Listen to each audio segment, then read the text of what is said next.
Hi everyone, and welcome to the Daily Scopes for the 20th of December. So today we have a Balsamic Moon, so just before the new moon. So the key words are relax, reflect, plan, stillness, celebrate, progress and letting go. The waning crescent or balsamic dark moon, as some call it, is a good time for some taking some time out to just be alone or in solitude or with close ones who want to just be at peace. You may shy away from the hectic, but this moon phase wants us to get ready to release and let go, to chill out. And if you don't know how to chill out, find those who know to do that, or do some research on how to have some relaxing fun and stuff, which kind of defeats the purpose. But the dark moon is all about continuing or starting to let go of the things or people that hold you back, as the moon prepares to enter its rejuvenating phase at the time of the coming new moon.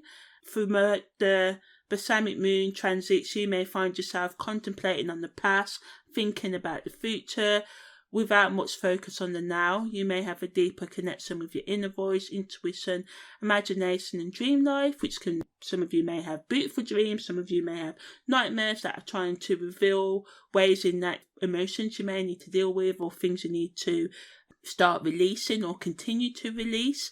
So at the dark moon, you may be asking yourself questions like, what do I need to do to change, to be who I want to be? What's stopping me? What patterns of my past do I keep on repeating?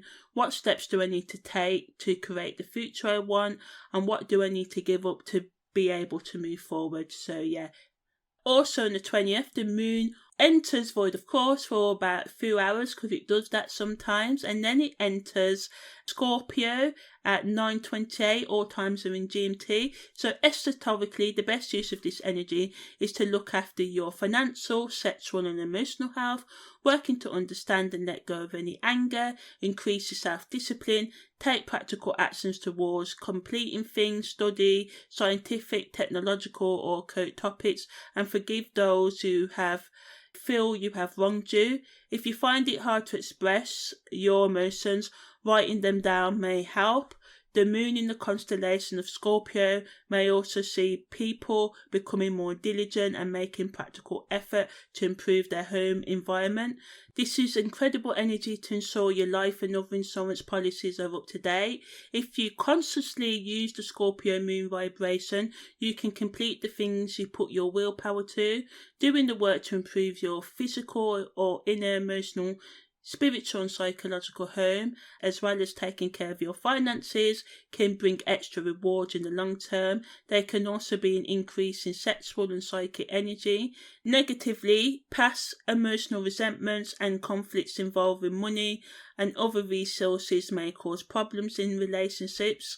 Although you may take action to avoid these types of confrontations, you may be forced to deal with them. It's best to admit any wrongdoing and try and forgive others and yourself.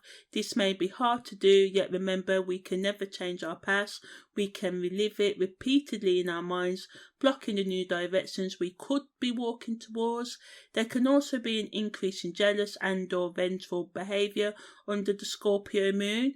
People can be intent on repaying what they see as past wrongs.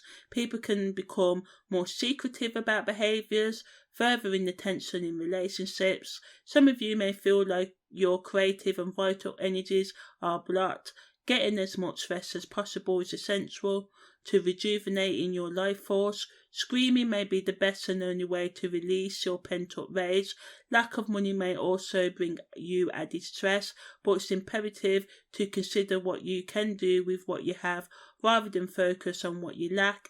It can take longer to reach your goals due to a lack of adequate resources, but if you keep on trying, you will eventually get there. Although you may be tempted to start new things, it's best to use this moon to finish up old business and projects and resolve old arguments. Study scientific, technological, occult or intellectual subjects and practice self-discipline and moon control. For gardeners out there, when the moon is in Scorpio, it's a decent time to plant hard crops and vines such as pole beans, corn, cucumbers, pumpkins, tomatoes, squashes, melons and courgettes. Also on the 20th of December, Venus makes a trine to the moon's north node, so this allows to make new or deepen existing social, creative or romantic relationships. You may find yourself awakening to your true potential, and you can make meaningful new connections or research ways that you can make your dreams a reality. You may face challenges in your closest relationships right now, but all that happens is showing you the real value of authentic friendship, respect and admiration. The power to forgive those who have caused you pain and love them, or at least accept them unconditionally, is given. How you view passion, self-love, lust, trust and affection can change dramatically, broadening your perception on what a relationship is. Now is the time to work on advancing your career, personal, spiritual, financial, intellectual, educational, psychological or philosophical development. If you keep an open mind and are willing to learn from your past mistakes, you can attract the right resources to you by taking practical action as well as following rational or intuitive insights. This is the perfect time for networking and having strong compassion for yourself and others. You may spend time at a dinner party or some other social event and meet someone who you share psychological or emotional wounds with. Okay, so yeah guys, that's the 20th of December. Take care and see you tomorrow.